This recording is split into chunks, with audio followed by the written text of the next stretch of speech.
Realtop Nation, we've got another truly Realtop entrepreneur on the show today. If you've ever met this man in any capacity, you'll quickly realize why he's had so much success. He's energetic, charismatic, and is willing to follow through on his vision. Welcome to the Realtop Podcast. My name is Nikitas Tsoukales, and in today's episode, we will be spending some time with Kostas Ligris. Kostas is a lifelong entrepreneur and the founder of Ligris Companies, a collection of professional services, real estate and consulting firms with offices in Boston, Newton, and Wellesley, Massachusetts. Under his leadership, Ligris has grown to become one of the largest transactional firms in Massachusetts while expanding title operations along the East Coast.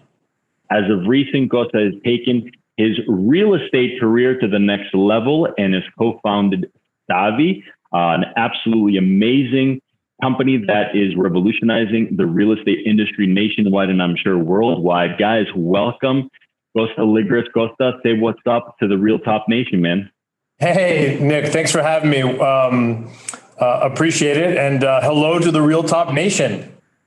So the first question for Kostas is, Kostas, what's going on in Kostas' world today? What's happening in your world today? What's new with you? Well, just a typical Tuesday after a Patriots holiday, which is like as some of you know, locally in Boston is like a Boston holiday. Got up this morning, went and got my nose scraped for COVID. Just an average Tuesday, getting tested twice a week to make sure I don't have COVID. But what's happening? Well, there's a lot happening. It's an interesting time, globally. There's a lot of cool things happening. Innovation is always sparked through, periods of crisis, I think. And so, we're living, I think, what's the Chinese proverb? May you live during interesting times. I think you can go ahead and check that box off for all of us. We're living through some very interesting times, watching, really what's, several years, for years, I listened to people talking about how this is it. Interest rates, they're going to go, sky high to the moon, right? And here we are now dealing with really relatively historically low interest rates coming out of 2020 with a predominant refi boom and now a very interesting housing market in a lot of the urban markets. But what's happened in my world is really I've moved from professional services to co-founding and building now and scaling a technology company, which is obviously very different than what I did for the first 20 years of my professional career. I'd say here in Boston, especially in the real estate community, I think you're somewhat of a man of mystery. People saw this guy build this. Yeah, I mean, this is the truth. You built this amazing law firm, this practice. I mean, the best of the best. And then you went ahead and you went one step further where a lot of guys wouldn't. And you went ahead and you went to MIT. You then started this new tech venture. What possessed you to take on this challenge? Because this doesn't seem like this doesn't seem easy. No, it's not. I mean, it is certainly true that I went from a relatively comfortable professional setup in that I sort of knew what my days looked like. Yes, real estate transactions always have a little bit of an element and a flair of, some new crisis du jour that comes up and some new problem that you need to solve for. And going from that to now working really pretty crazy hours. It's really remarkable. But the reality is that I'm just not somebody who's sort of comfortable with the status quo. And for me, there was an opportunity here to challenge myself professionally, but also to have some influence, regardless of how minor it may be, in sort of shaping what the future of transactions and banking looks like. And to me, that was compelling. Kostas, I want to find out more about Stavvy, and I think the world needs to know more about it. But before we do that, I want to dive into your brain. I want to go into some of the habits that help you as an entrepreneur. Obviously, and I follow you on Instagram. We're friends as well. I'm part of your circle, but there are certain things that you do, certain habitual things that sort of prime the mind, the body, and the soul. And it seems like you've got these good habits in place. So I have a few questions for you, and this is more on a personal level. What are the first couple of hours of your day look like as this entrepreneur? Yeah. Sure. Yeah, no. So, it's probably no secret to you knowing me that I'm pretty connected all the time. And so You are? the first few hours of my day are a combination of several things, right? So I usually look at my calendar before I wrap the day up. And so I want to know what tomorrow looks like. So that means like last night I knew what today looked like, right? And we even connected about this episode in the podcast. And so I'm looking at sort of what is going on today and what I need to know. When I get up in the morning, I'm going to check my email. I'm going to check to see, a lot of people know like I carry two devices. So I have a personal cell phone. I have a work cell phone. I'm going to look at my personal cell phone first to make sure like everything is copacetic and everything is under control in the personal world and there's no family issues or problems that I need to be aware of. It allows me to be able to separate that framework a little bit. A lot of people don't know this about me, but I'm pretty obsessed with coffee. And so I make my own coffee. So I'll brew my own coffee, pour over, I grind my own beans in the morning. And so that is a part of like my morning ritual where I sort of start to, I make my coffee and sort of reflect on what's going on for the day. Depending on the day, I either work out in the morning or I work out in the afternoon. I'm part of the Peloton Mafia now. Yesterday was actually my 1 year anniversary on the Peloton, 52 consecutive weeks. Holy smokes. So that was my streak. Yeah. And so I either will ride in the morning or do a workout in the morning or if, depending on what's going on in the morning, punt until later that afternoon. So it's really schedule dependent, but I try to make some time to just sort of create some space in my head and have some mindfulness. There's, I try to practice as much meditation as I possibly can fit into my schedule, even as little as 7 minutes. And so if I can have like 6 or 7 minutes where I can just sort of reflect and do some diaphragmatic breathing or just sort of like prep myself for like what's in store for the day. There's also an old expression that says, everyone needs to meditate for like, 20 minutes a day or something like that, unless you don't have the time, in which case you should do it for an hour. And so, I try to live true to that, which is if you're not being proactive about some of these things, like taking care of yourself, both, physically, but also mentally, it catches up on you and then you have to be reactive to it. And I feel that that's a dangerous situation. So. Are you an early riser? Are you a 5 a.m. guy? Are you a 4 a.m. guy, like that Jocko Williams guy? Like what's your start time? Yeah. So, your sleep sleep is super important, but it can be fairly irregular for me, depending on what's going on. If I wake up in the middle of the night, my head is like, my brain is already racing. And so, somebody had said to me, oh, you should keep a journal next to your bed so that when you have ideas or stuff that you don't forget about it. And so I did that for a while. And then I realized that having the journal next to me on the nightstand was actually a bad idea, because then you wake up and you're like, oh, I have the journal. Like I can start writing fucking ideas down. You can't go back to sleep. So I have physically moved the journal into my office and study, and so I keep it away from me. So I try to be really good about trying to get some sleep. There are some days that are better than others. If I wake up at 4 a.m. or later, I call it quits and I get the day started. Yeah, because then you're just going to be groggy if you just try to sneak in an extra hour.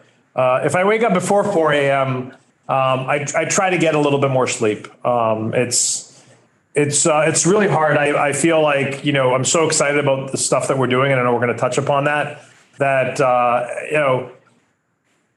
sleep is super important for me, and it helps me manage my stress and my anxiety and balance me. But at the same time, I'm so excited about the stuff that we're doing that I feel that, every minute I'm awake and I can be contributing towards, what we're doing is also impactful. Let's jump into what you're doing right now. I was going to spend a little bit more time on you personally, but you know what? A big part of you is this company right now. And I think just like a lot of entrepreneurs, that when you start something, you're in a new venture, it becomes a part of you. It's your baby. So let's talk about your newborn. Let's talk about Stavvy, and take the listeners to, let's start with what Stavvy is. If you could tell us about this platform, about this technology, just break down for a dummy like me, how does this work and what is it all about? Yeah. So, you're a far cry from a dummy, but, anyway, a marketing guru, I would say, but, So at its core, Stvy was originally, there was a genesis of an idea here that the way that people are going to buy homes or sign their documents for closings wasn't going to stay the same. Going to somebody's office or a county registry and sitting in a basement and signing your name 150 times. Clearly the world that will evolve from that. We're flying helicopters on Mars, but at the same time, we're still trying to figure out how to get a closing done without 150 pages of paper. And so we knew that there was going to be some change there. Now, what we didn't know was the impact of some of the technology and what the world was going to really deal with COVID, and how that's really helped us get narrowly focused around some of the industries that we're working in and within, but at the same time also open the aperture in terms of the opportunities that exist. So when people ask me what does Stavvy do? What are you guys all about? Sort of like a lot of the big picture is, we build technology to empower transactions that have traditionally been in person or heavily paper-based to move towards digital. But at the end of the day, it's really a suite of tools that, I'm just using these as examples because people will appreciate them, but we don't use any of these products. All of the technology is technology that we've built here. Is if you think of all the tools of e-signing platforms like DocuSign or Adobe eSign or HelloSign, Zoom or Google Hangouts functionality where we can do what we're doing here today, and communicate in real time. And then identity solutions. How do I know that you are really, Nikitas, appearing on the other side of this, on this camera when I don't personally know you? If you put all those types of tools and solutions into a blender and add your favorite oat milk or almond milk, the smoothie that comes out is Stavvy. And so, today is actually an interesting day to have this podcast. It is a historic day for us, in that when we started this journey, we really were focused around building technology for loan origination. I know that you have, you have a lot of experience in mortgage lending. And so, we looked at how can we bring these tools so that you can buy a home or refinance a home, without having to go meet somebody in person, or in states that don't allow full digital yet. We can talk about that, taking that 45-minute experience in person down to about 10 minutes. But what's historic about today is, we are one of the first remote online notary platforms to focus our products also on loan servicing. And so today, through our partner at Flagstar Bank, we're starting to do loan modifications online. So these are, people that have been impacted by COVID or other, financial issues that need to modify their loan. Today, we go live in Michigan, Texas, and Florida, providing those services fully digitally online. So in a prior world, the bank would send the consumer a package with all these little Post-it notes. They got to go out and find their own notary, get it all done, signed, sent it back to the bank. The bank has to countersign it, scan it, record it. 20 to 30 days, we've brought that down to under 48 hours. I remember 2008, 2009, as the real estate market then was collapsing. And I remember in my previous business dealing with people going through this, specifically this loan modification process. And a big part of the issue is just literally gathering up documents, organizing it in one place, and trying to get it to the lender in a way where the lender could actually open up a file and go through it and somehow make a decision. That alone, that barrier of entry was so high that so many people just said, kind of, F it, I'm not even dealing with this. And they were walking away from homes. So the ability for you to bridge that with technology, I think you're going to help a lot of people save their homes. So this is a pretty big deal right now. And congratulations. I was really thinking that Stavvy was just going to be closing the loan, doing the deal at the closing, and everyone's happy and not having to go to a conference room somewhere, and that's it. And the fact that you're able to deal with the servicing side, I think a lot of us probably didn't expect that, or even think there was a need for that. So that's pretty amazing in these times. Yeah, it's interesting that you touch upon this, but basically, a lot of people don't realize or don't know that there is underwriting associated with a modification. It's not just that you stop paying your mortgage or you call the lender or your bank and say, hey, like, I'm struggling, I'm having trouble. They actually have to underwrite the option because they can't just modify you and punt it for 60 days where you're going to have a problem again, right? And so, Fannie and Freddie have these things called waterfalls where they look at both retention and non-retention options. Obviously, nobody wants to talk about non-retention options. They're the worst case scenario. They're, either foreclosures or deed in lieu and things of that nature. But you obviously need to be able to set people up so that, as you said, you were helping people put together all these artifacts and information so that they could apply for modification. It is underwritten, no different really. I mean, obviously a very different criteria and a different perspective and different requirements, but it is still underwriting in the sense that you're underwriting to see whether or not somebody qualifies for modification. Well, Seth, I may ask, what was the vibe around the investment community, around even people that you had to sell the service to and present it to pre-COVID versus right now? Was there a big difference? Was there like a contrast? I'm going to assume so, but maybe you can take us through how this pandemic has changed the way people are looking at technologies like this. Yeah, so it's a double-edged sword, and it's one of those things, and it's one of those things where I think the challenge here is that this pandemic has made all of the things that we're building more relevant than ever.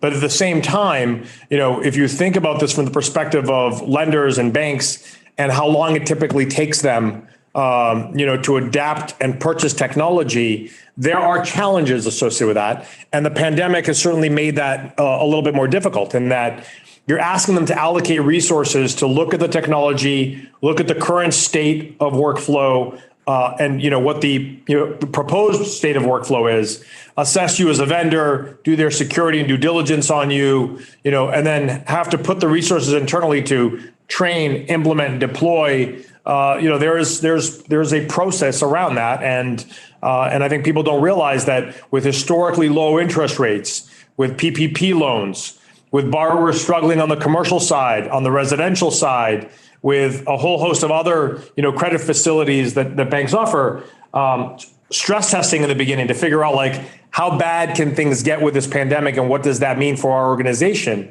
All of those things together are sort of a perfect, it's a perfect recipe for slowing things down because, we talk a lot about this here at Stvy, where technology companies, sometimes you have to teach your customers how to buy your technology.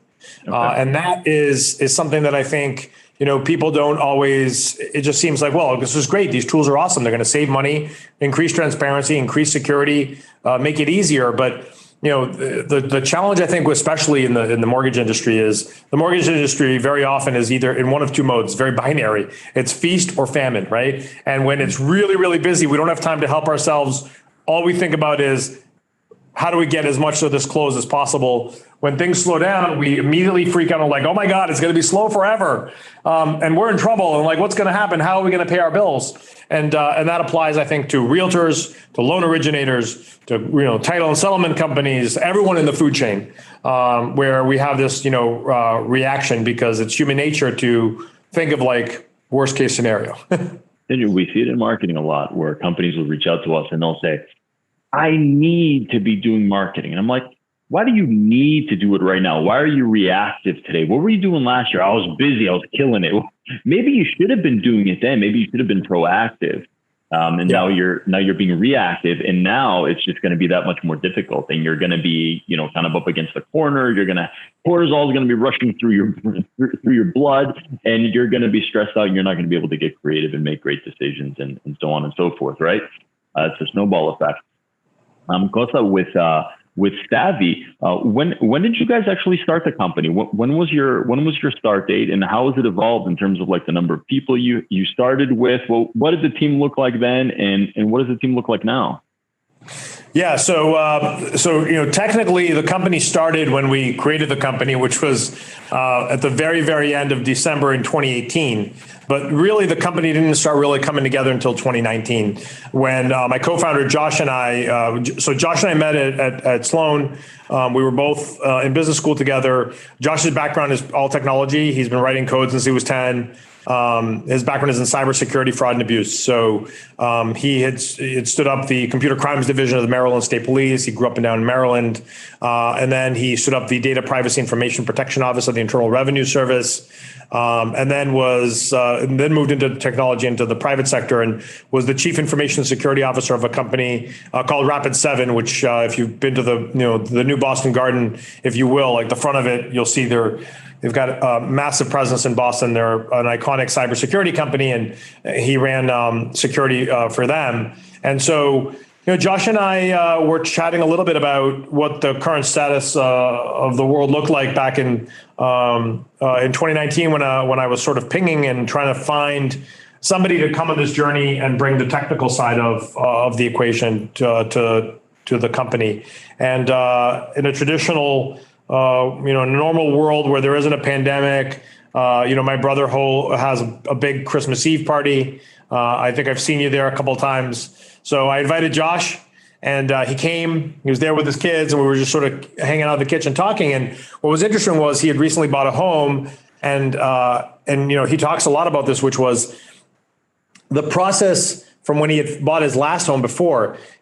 Not only had it not gotten better, not only had it not stayed the same, he actually thought it had gotten worse.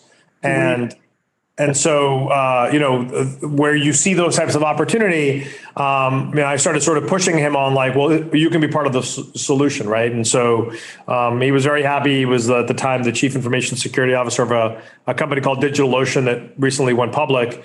And but at the same time, like, if you're entrepreneurial and you see the opportunity, it's like you said about marketing, like when's the right time to start marketing? When's the right time to start a company? When's the right time to plant a tree? Yesterday. But the second best time is today. So I was able to convince him to come and start this. And so 2019 was really a lot of time spending, us looking at each other sort of, in our temporary office in Kendall Square. I was still doing some mentoring at the Trust Center, which I do now at MIT, and doing some teaching and helping with the accelerator. And Josh and I sort of looking at each other, talking to people, doing just a ton of primary market research. How does this impact lenders? How does this impact title insurance companies? How does this impact the brokers? What do the consumers think? What do the consumers want? And as you can imagine, what we were finding out in the conversations we were having in 2019 versus the state of the world today in 2021, very different. Very different. And so the team didn't really come together, honestly, until the fall of 2019 is when we started putting together and hiring our some of our first engineering resources. How did you begin to organize a team this way? I mean, coming up with the team structure in a marketing company or financial services company or a law firm, I mean, there are literally templates out there that you can pull up. I mean, you can Google, how to create a roster, right? And how to build out a team. How do you build out a team for something like this? How did you know what roles you needed to fill? Like, how do you begin to do that in something like this? Because this is a disruptive business. Like, I can't assume there's a template for this. Is it safe to say you guys are creating it from scratch?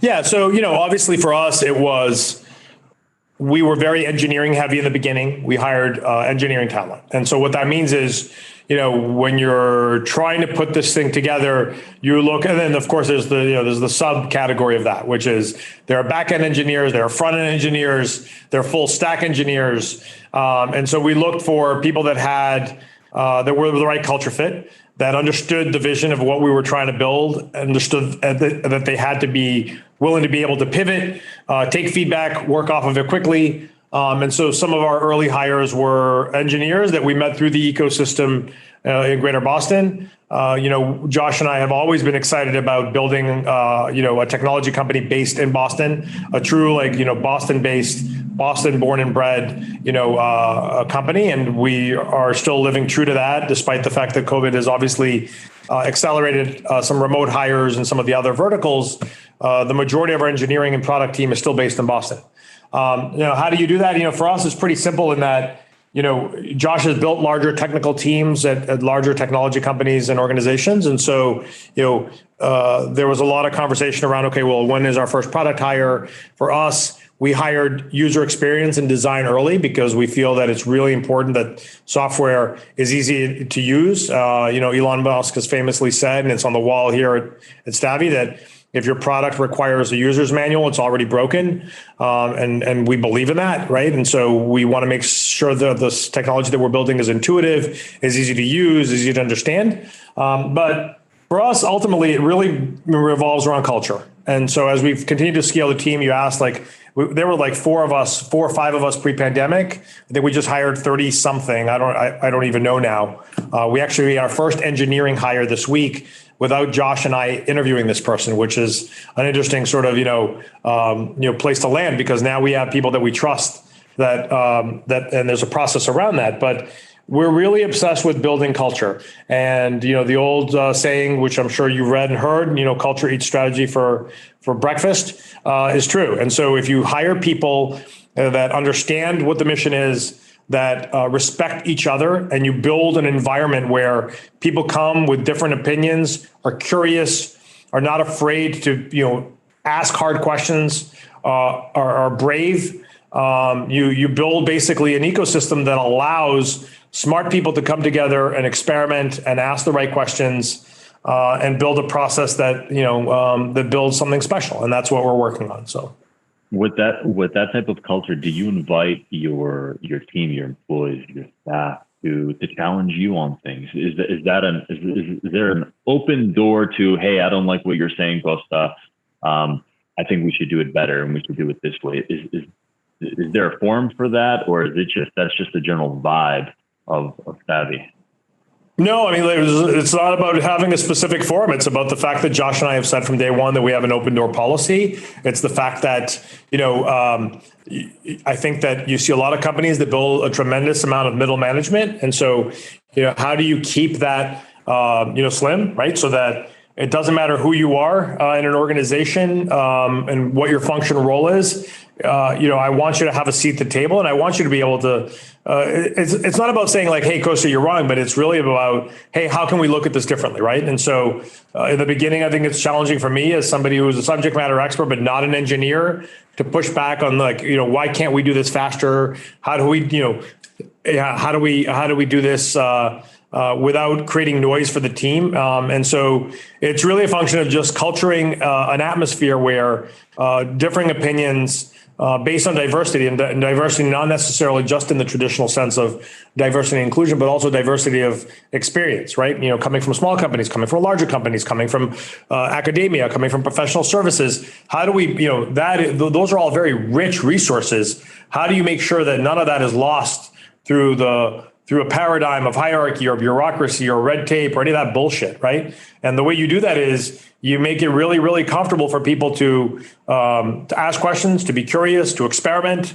to make mistakes, but realize that is part of the process, right? And that's how you build, is you do make mistakes. And I think when you leverage and you take a look at some of the input from some of the most innovative ecosystems in the world, I think this. I've spent some time in Tel Aviv, and you take a look at sort of that mentality in that ecosystem where it's a badge of honor. When you make a mistake, that is not the way to do it.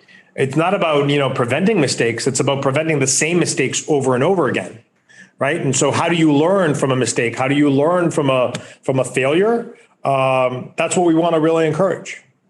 Why do you think so many business owners struggle creating a culture like this? I mean, there's an obvious benefit for it. It obviously allows the business to grow much quicker, more creatively, and be more dynamic. But why do you think so many business owners, and even I've struggle with this?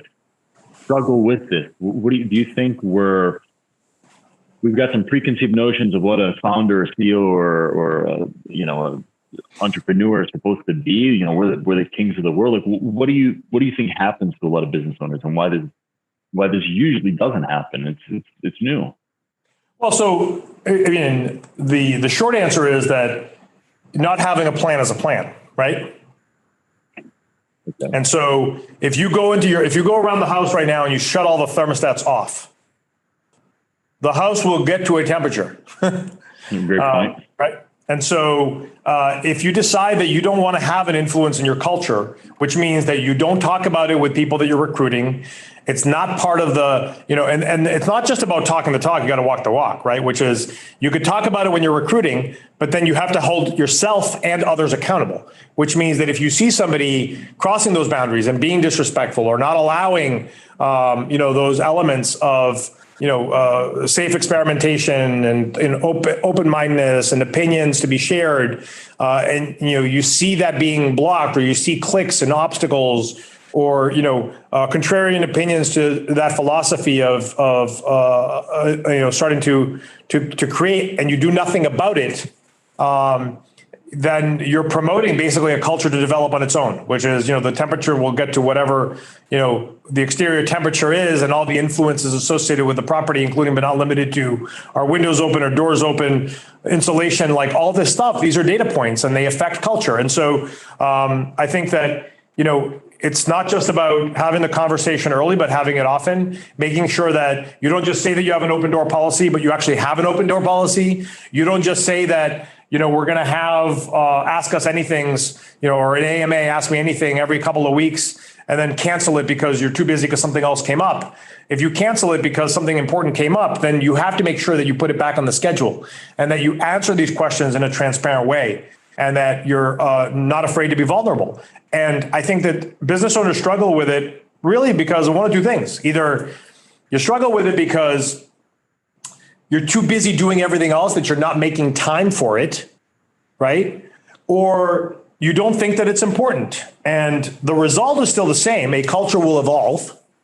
A culture will evolve, and then you have to deal with it. And I think that, some small business owners struggle with the fact that it's not a priority. Like, I have a million other things that I got to worry about. I got to keep my customers happy. I got to make payroll. I've got to deal with all these issues. You really want me to stop and pause and make sure that, I take all this input from the team? I mean, the answer is, you're talking to me and I'm giving you, mentorship advice. The answer is yes.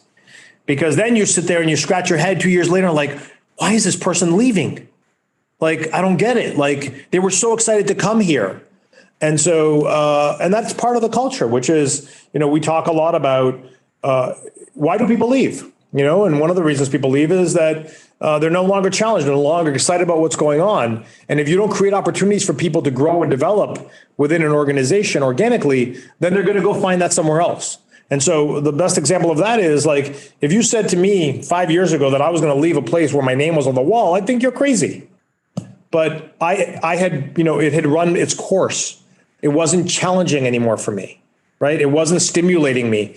And so hence why I am where I am now. And the same applies here. If somebody comes along and they're an engineer, but they really want more customer interaction, then maybe they want to develop into a solutions engineer role, or move into the support team or success teams.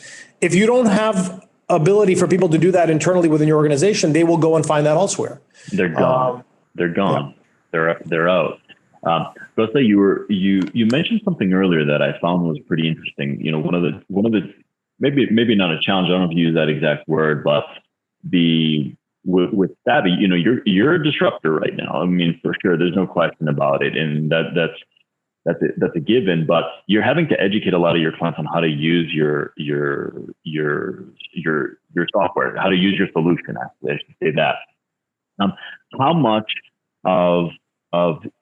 much of your marketing, how much of your outreach is educating and presenting something new to market that people just don't understand? It seems in so many businesses, we simply try to get in front of a very specific need. We're like a cog on the wheel. There's already kind of a business process that's happening, and we want to be part of that business process and get as much market share as possible. Where with what you're doing, it's so new, it's so fresh, people can't get their head wrapped around it.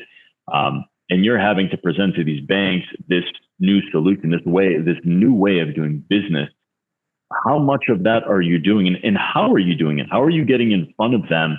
If are they reaching out to you? Are they reaching out to you for this solution, or are you having to go out there and network the solution? Like, how are you getting this to market? I'm curious. Yeah. So at the risk of sounding like a cheesy salesperson, like we don't sell stuff. right? And so that's sort of the first thing, right? So we partner with our customers to solve problems.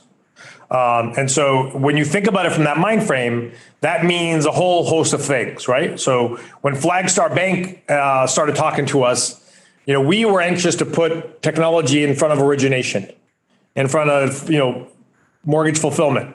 Sure. But ultimately what we found out from listening to them, because your customers will tell you everything that you want to hear, is, and by the way, like primary market research doesn't end when you close a deal. Right. And I presume that's what, what it would be called in the sales cycle, right? Or when a contract is signed, or in our lingo, like when a partnership, is created.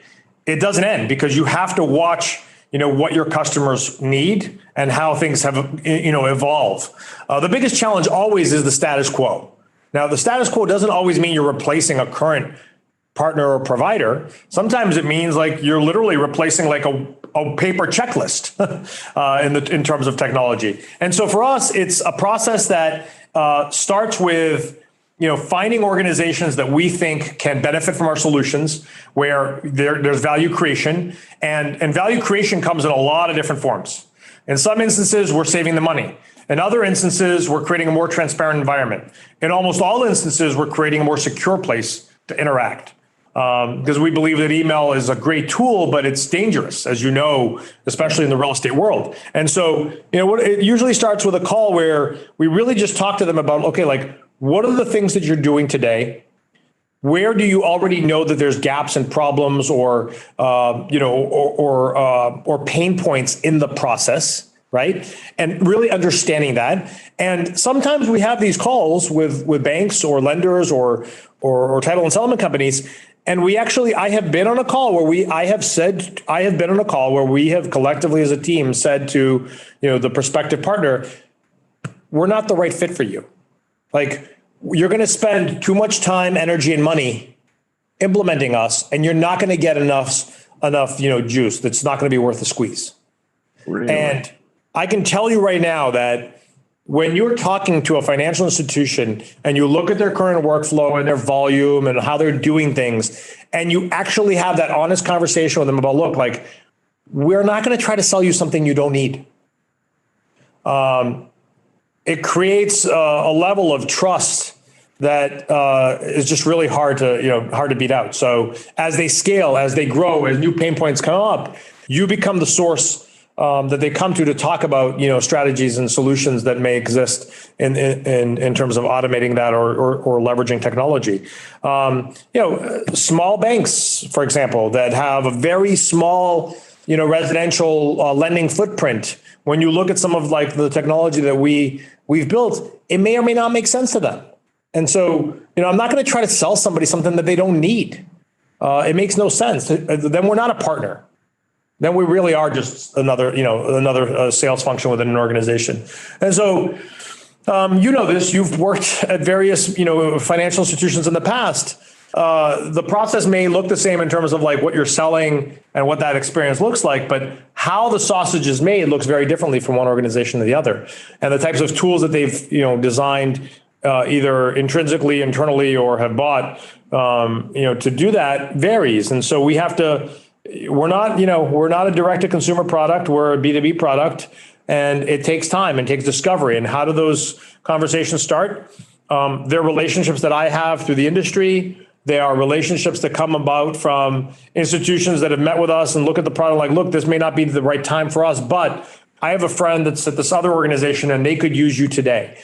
So there's a lot of that has occurred. We announced late last year that we partnered with Ellie Mae's Encompass platform to provide solutions to some of their partners, and so they find us through those partnerships and relationships with their LOS platforms and other providers that we work with.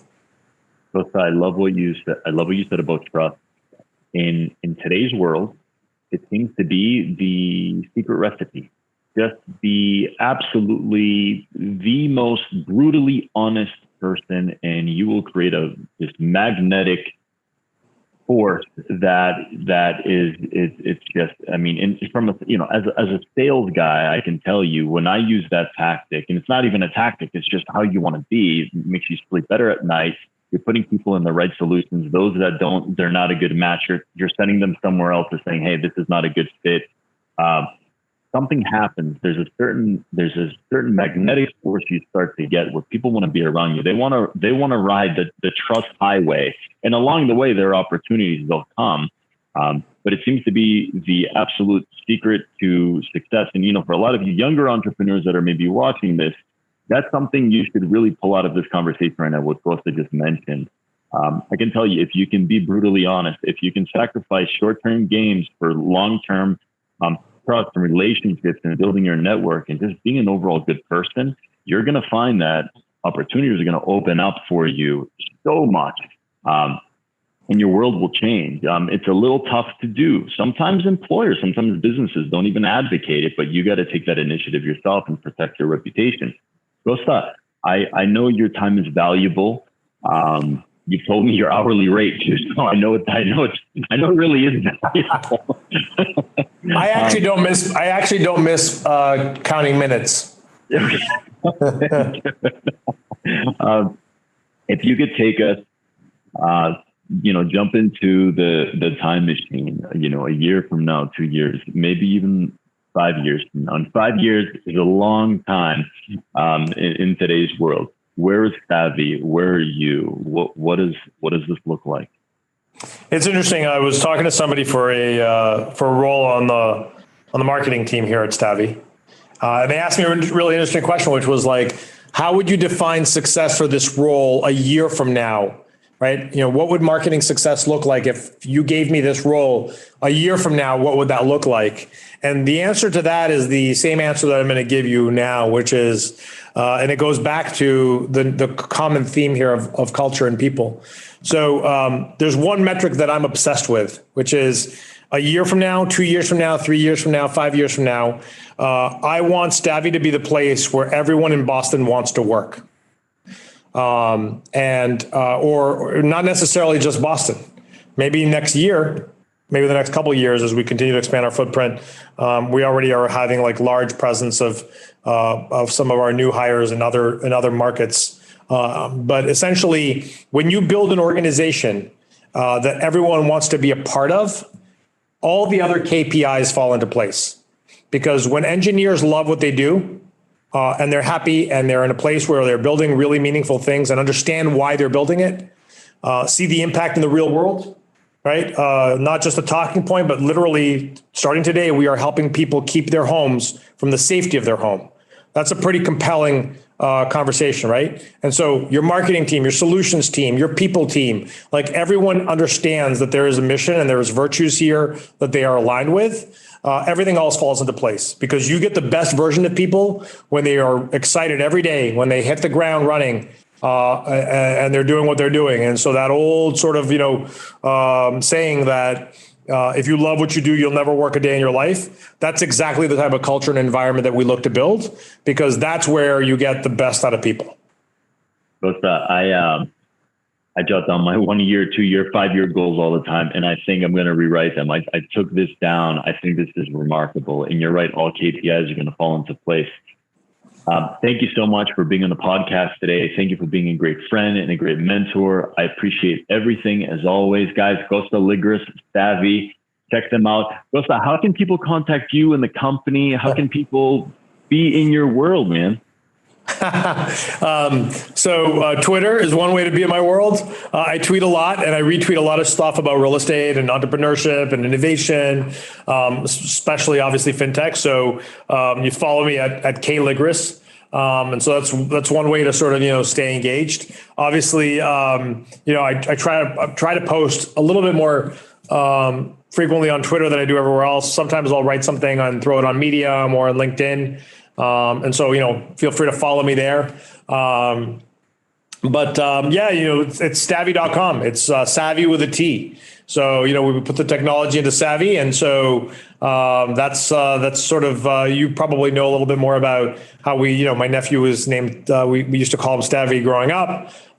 Genesis of the company is from Stavro, which was my dad's name. And the company name Stavro in Greek means cross. So intersection of real estate and technology. And so, follow us there, and excited to continue this conversation. Maybe we drag you onto the upcoming Stavvy podcast, which is going to talk really a lot about, fintechs, but giving your background both in financial services and in credit, and now also marketing, and helping people, untap that potential. Maybe we can drag you onto a Stavvy podcast in the future.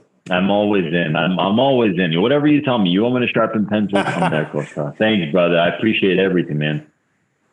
My pleasure. Thanks for having me.